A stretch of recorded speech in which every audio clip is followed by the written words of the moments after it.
정관용의 시사본부. 여러분 안녕하십니까? 정관용입니다. 어제 윤석열 대통령이 취임한 지 꼭 2년이 되는 날이었죠. 네, 윤 대통령 지난 9일 631일 만에 기자회견을 열어서 그동안 국민들이 궁금해했던 부분들에 대해서 답했는데요. 이 기자회견을 두고 여야의 반응은 극명하게 엇갈렸었습니다. 평가는 제각각 다르지만 대통령이 소통에 나선 것에 대해서는 모두가 바란 것이 아닌가 싶어요. 윤 대통령 취임 2년 평가 그 밖에 여야 정치권 상황들 오늘 집중적으로 이야기 나눠보겠습니다. 정관용의 시사본부 토요일 순서 시작합니다. 먼저 도로공사 연결해서 이 시각 고속도로 상황 전해드리죠. 유가연 씨. 네, 이제 지방 방향의 최대 정체 시간은 지나서 점심 식사 후에 나들이 길 오르신다면 점차 상황이 나아질 전망입니다. 이 시각 답답한 구간들 살펴보면 1번 경부선 부산 방향으론 어김없이 천안과 청주를 중심으로 속도 줄이는데 특히 천안 부근이 13km 구간으로 가장 길게 막히고요. 반대 서울 쪽은 평소보다 빠르게 충청권의 정체가 나타나서 청주 휴게소 부근에서 주춤하는데요. 오늘은 가까운 서울 도심 구간도 평소보다 이동량이 많습니다. 달래내부터 반포까지 10km 구간 답답합니다. 35번 중부고속도로 남이 방향은 대소에서 진천까지 밀리는 가운데 진천 부근 1차로 승용차 사고 처리에서 주의가 필요하고요. 더 가서 오청 부근부터 청주 강서 하이패스 요금소 빠져나갈 때까진 다시 한번 속도 줄이겠습니다. 45번 중부내륙고속도로 창원 쪽 여주분기점부터 감곡까지 10km 구간 정체인데요. 같은 여주분기점 지나는 50번 영동고속도로는 강릉 방향으로 정체가 거의 없어서 마성터널에서 양지터널까지 한 구간에서만 밀리겠습니다. 지금까지 한국도로공사 교통센터 유가연이었습니다.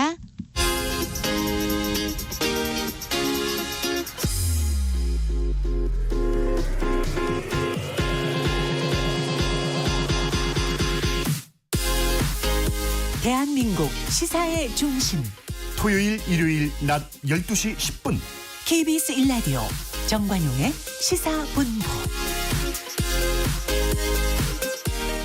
핫이슈 핫피플, 이번 총선에 당선된 화제의 당선인들 차례로 만나보고 있습니다. 오늘 먼저 국민의힘 송파갑 지역에서 이번에 당선되신 박정훈 당선인 나오셨습니다. 어서 오십시오. 예, 안녕하세요. 반갑습니다. 네, 네. 당선 축하드리고요. 감사합니다. 당선 소감 한마디 하시면. 어려운 선거였는데 그래도 저희 송파갑 유권자들께서 저를 선택해 주셔서 남은 4년간 정말 열심히 우리 송파갑 지역 주민들이 원하는 것 해결해야겠다 이런 각오를 갖고 시작하고 있습니다. 동아일보 기자 출신이시고 채널A, TV조선 이런 데서 방송도 오래 하셨고. 예, 맞습니다. 정치를 하겠다 결심하신 계기는? 근데 언론인으로서 이제 상식과 사실 그런 가치들을 지키기 위해서 언론인으로 활동하는 거잖아요. 그런데 이제 기자로서 하면서 많은 한계를 느꼈고 특히 이제 보수가 상식을 대변하는 그런 사회가 되면서 보수의 가치가 많이 더 위축되고 있는 상황이었기 때문에 제가 이제 보수를 리빌딩하는데 도움이 되어야겠다 이런 각오를 가지고 정치를 뛰어들게 됐습니다. 네. 지역에선 당선되셨습니다만 총선 결과 국민의힘은 참패입니다. 그죠? 예. 왜 이런 결과가 나왔다고 보세요?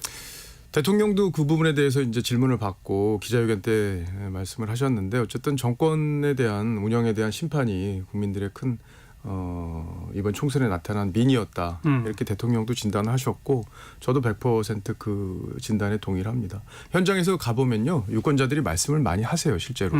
그러니까 기자를 하면서는 그런 얘기를 들을 수 없지만 현장에서는 이제 유권자들의 얘기를 많이 들을 수 있는데 저희 윤석열 정부가 좀 부족했다. 이런 얘기들 현장에서 또 많이 들을 수 있었습니다. 뭐가 제일 부족했다고 또 합니까?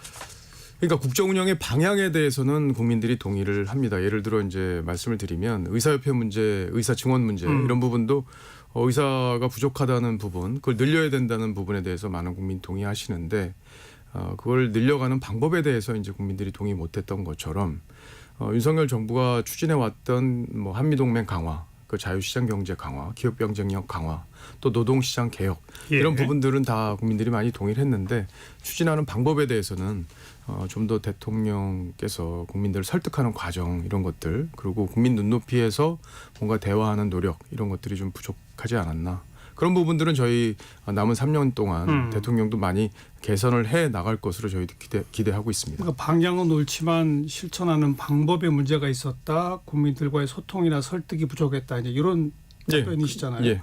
대통령도 지난번 이제 기자회견에서 그런 기조로 말씀하셨는데 오히려 이제 많은 정치 분석가나 이런 분들이 얘기하는 거는 우리 박종인 당선인도 아까 언론인으로서 상식과 가치를 지키기 위해 활동해 왔다 이런 표현 쓰셨는데 바로 그런 상식 그리고 또 공정 그 대목에서 윤 정부가 애초에는 그 검찰총장 출신으로 가장 공정하고 상식적이기를 기대했는데 그렇지 않지 않느냐. 그러니까 어떤 부분에서 상식이 무너졌다고 보시는 거죠? 최근에 가장 뜨거운 현안이 되고 있는 이 해병대 사건이라든지 또 우리 저 김건희 여사에 대한 어떤 문제라든지 이런 대목에서 이 정부가 오히려 그 권력을 휘두르면서 야당에 대해서는 집요하게 공격하고 그 수사를 하고 하면서 반대로 자기네 내부에 있는 문제에 대해서는 제대로 수사도 안 하고 자꾸 미루고 이러는 거 아니냐라고 하는 식의 국민인식이 이번 총선 결과로 반영된 거 아니냐. 그런 것도 영향을 미쳤다고 볼 수 있어요. 그런데 사실은 선거를 치러보면서 느낀 게 저희가 민주당한테 프레임 싸움에서 졌다는 생각을 많이 합니다. 왜냐하면 이 최상병 문제도 내부적으로 들어가 보면 과연 임성근 당시 사단장에게 과실치사 혐의를 물을 수 있느냐? 이 부분에 대해서 정말 팩트로 들어가 보면 임성근 사단장이 과실치사 그러니까 이 사람을 죽음으로 몰고 가게 한 과실이 있을 정도의 형사적 혐의가 있느냐? 이 부분에 대한 본질적인 부분에 대해서는 우리가 사실 논의를 하지 않고 대통령의 부당한 개입이 있었느냐에 대해만 초점을 맞추고 있잖아요. 그렇기 때문에 그것도 사실로 드러난 건 없습니다. 박정훈 대령이 저랑 동명이인이지만 본인의 주장만 있는 상황이에요. 대통령이 극대노했다. 그래서 이걸 다 뒤엎었다. 이런 주장만 있을 뿐인데 그런 주장이 너무 부각되다 보니까 정말 당시 연대장은 무릎까지만 들어가라고 했는데 대대장이 허리까지 들어가면서 뚝이 무너지면서 이제 사건들이 벌어진 상황이었기 때문에 그런 부분들까지 면밀하게 우리가 다 보고 이번 사안을 국민들에게 설명을 했는지 여부 이런 부분에서 저희가 프레임 싸움에 밀렸다고 저는 보고 있고요. 근데 이제 방금 그 지적하신 그 대목에 대해서도 사단장에게 과연 그런 그 법적 책임이 있느냐 없느냐를 규명하기 위해서 헌병 그 해병대 수사단은 일단 거기까지를 포함해서 경찰에다 넘기자.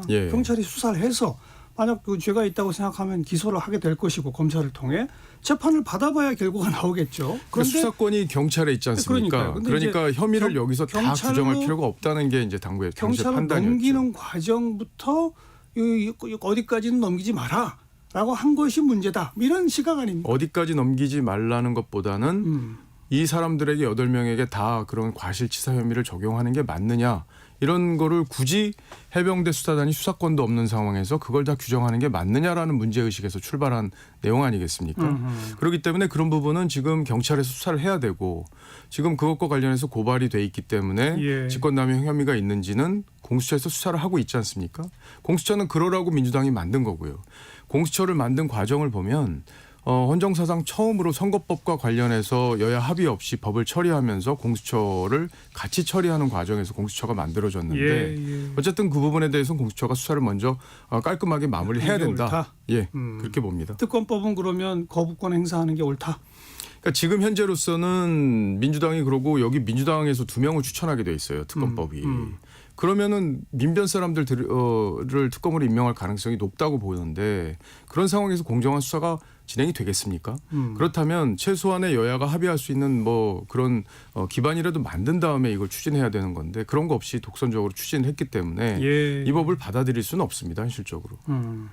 김건희 여사 건에 대해서는 뭐 이번에 그 기자회견에서 사과라는 표현을 뭐 분명히 쓰긴 했습니다만 그러나 이제 이 뭐 특검 등등에 대해서는 좀 부정적 인식을 밝히지 않았습니까? 그러나 맞습니다. 다음 달 국회가 개원하면 아마도 곧바로 야당에서는 특검법을 제출할 것 같은데 그럴 것 같아요. 그건 어떻게 대응해야 한다고 보십니까? 이것도 국민 정서가 만들어진 부분에 대한 이제 여러 가지 어려움이 있는 거예요. 사실 뭐 대통령도 이제 김 여사의 어떤 행동에 대해서는 사과를 하지 않았습니까? 그것도 상당히 이제 진전된 부분이라고 보지만 그동안 이제 문재인 정부 때 검찰이 당시 추미애 장관이 윤석열 검찰총장의 지휘권을 박탈하면서 이 부분에 대한 수사를 도이치모터스에 대한 수사를 주가 조작 사건에 대한 수사를 굉장히 2년 가까이 했어요. 근데도 뭔가 밝혀내지 못한 상황이었지 않습니까? 이제 한 번도 안 불렀다. 이게 이제 많은 서면 조사는 분들이- 했죠. 네, 서면 조사는 했는데 당시 관련돼서 계좌를 빌려줬던 사람들이 다 무죄나 무혐의가 난 상황이에요. 근데 김건희 여사만 특별히 뭔가 혐의가 있다고 볼 만한 상황이 2년간의 수사를 통해서 드러난 게 없습니다. 그렇기 때문에 이제 이게 정치적 사건이라고 볼 수도 있는 거고요. 그리고 이제 그렇게 아무런 책임이 없다, 또 뭐 법적으로 문제될 것이 없다, 수사했는데도 드러난 게 없다 그러면 그냥 특검을 받아서 특검 해봐야 나올 게 없다 하고 하는 게 더 쉬운 해법 아닐까요? 근데요. 그 특검에 보면 한 명은 정의당이 추천을 하고 한 명은 민주당에서 추천을 특검을요. 그런 법으로 만들었어요. 근데 뭐 김건희 여사 관련 특검법은 아직 이제 다음 국회에 제출될 그러니까 이미 테니까. 이제 폐기된 법안의 예. 경우 그렇습니다. 예, 예, 예. 그렇기 때문에 이거는 정치적으로 계속 소환하고 뭐가 이런 혐의가 있다는 거를 계속 언론에 흘리고 그러다 보면 국정 운영이 되겠습니까? 국민들의 관심사가 거기 다 가게 되기 때문에 예.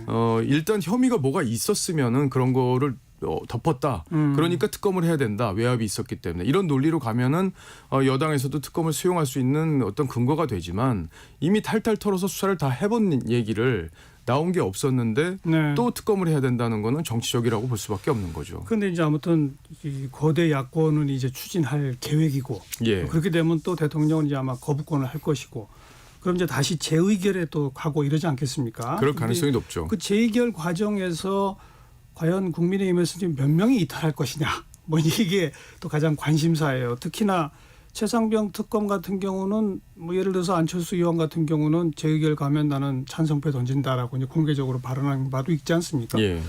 어때요? 지금 이제 국민의힘 당선된 분들 뭐 특히 뭐 수도권에 그리 많지는 않습니다만 뭐 그런 의원분들 조금 이게 만나서 의견을 들어보면 최상병 건도 그렇고 김건희 여사 건도 그렇고 국회에서 만약에 거부권 나오고 다시 재의결 절차에 가면 좀 이탈할 표가 있다고 보세요? 없다고 보세요?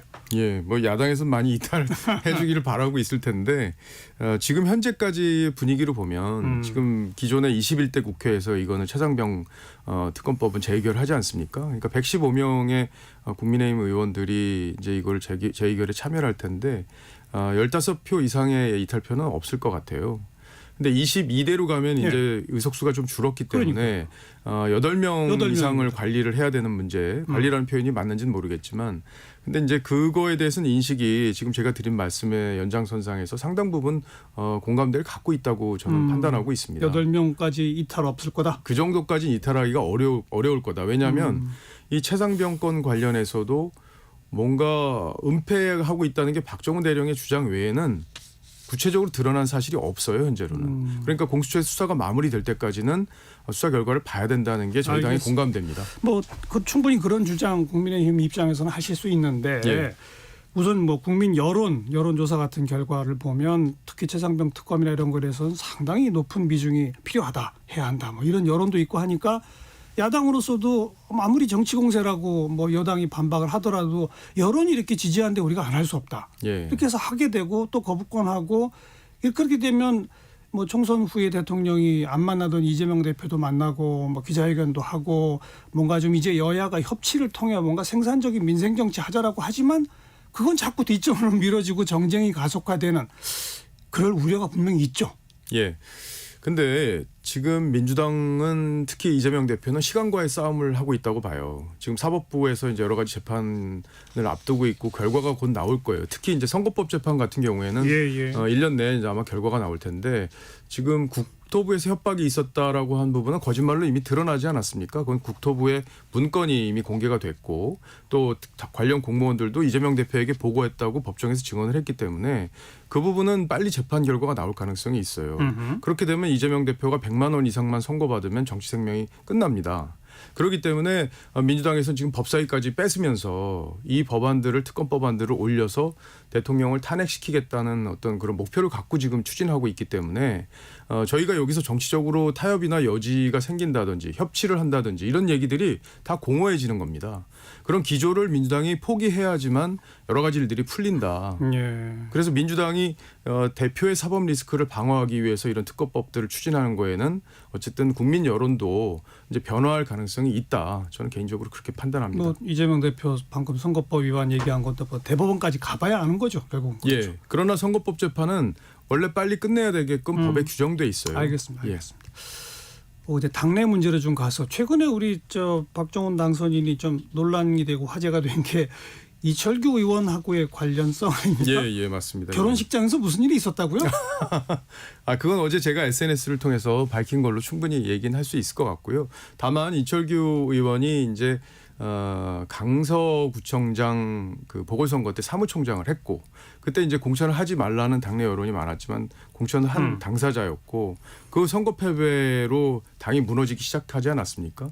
그 뒤에 이제 영입위원장을 지냈고 또 그 뒤에 공관위원을 지냈고 그러면서 공천에 상당 부분 개입을 했어요. 그 밑그림도 다 짰고 예. 그렇기 때문에 책임이 있기 때문에 나오지 않았으면 좋겠다는 충정이었는데 그 원내대표는. 충정에 대해서 상당히 본인이 이제 불쾌하게 받아들이신 것 같아요. 음. 네, 그래서 일련의 일들이 벌어진 건데 이 당 내 문제는 저희가 잘 이제 소통을 통해서 해결하도록 하겠습니다. 그러니까 이철규 의원은 자기가 원내대표 경선하라고 출마를 권유했는데 나중에 비판했다는 식으로 말하는데 그런 건 아닌가요? 그거는 제가 어제 SNS에도 올렸지만 3월 달에 저희 판세가 좋을 때였어요. 그때 이제 통화를 저한테 전화가 오셔서 판세 좋을 때. 예, 그때 제가 이제 덕담식으로 그분이 그 원내대표 자리를 상당히 하고 싶다는 걸 제가 알고 있었기 때문에 말씀을 드린 거고 그거를 이제 마치 4월 총선 이후에 제가 그런 권유를 한 것처럼 말씀을 하시니까 제가 그 오해를 풀기 위해서 어제 글을 올린 겁니다.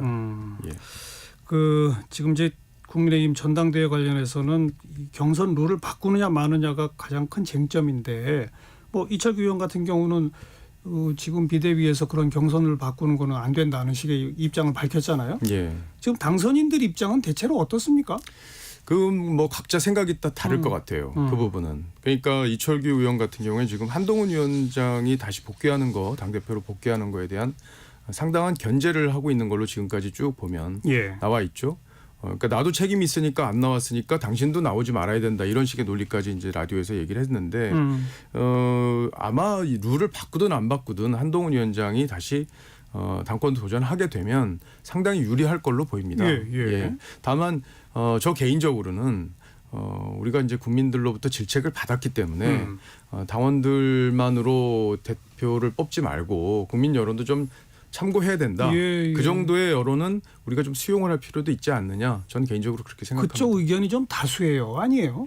다수냐 아니냐라고 얘기하긴 좀 어려워요. 예. 왜냐하면은 한동훈 위원장이 들어오는 거를 견제하는 분들 입장에서는 조금 그런 룰을 바꾸지 말아야 돼. 이런 얘기가 좀 강할 수 있고 그렇지 않고 지금 한동훈 위원장과 대통령이 지지층이 좀 이탈한 상태 아니겠습니까?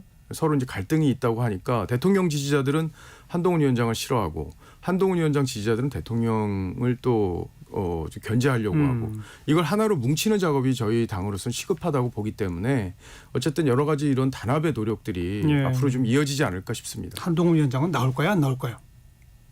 전 개인적으로 나올 가능성이 있다고 봐요. 그래요? 예. 왜냐하면 정치적으로 지금 너무 이제 공격을 받는 상황 아니겠습니까? 예. 본인에게 책임이 모든 게 있다고 이제 계속 이제 홍준표 시장 등을 비롯해서 이제 주장을 하고 있기 때문에 나올 가능성이 정치적으로 명예 회복을 위해서라도 나올 가능성이 있다. 박정훈 당선인은 나오는 게 좋다고 봐요, 안 나오는 게 좋다고 봐요. 한동훈 위원장. 저는 그 나오든 안 나오든 그 두 분의 지지층을 결합시켜서 당이 하나 돼서 정부와 혼연일체로 나가는 게 중요하다. 그런 측면에서는 한동훈 위원장이 여러 가지를 생각해 봐야 된다.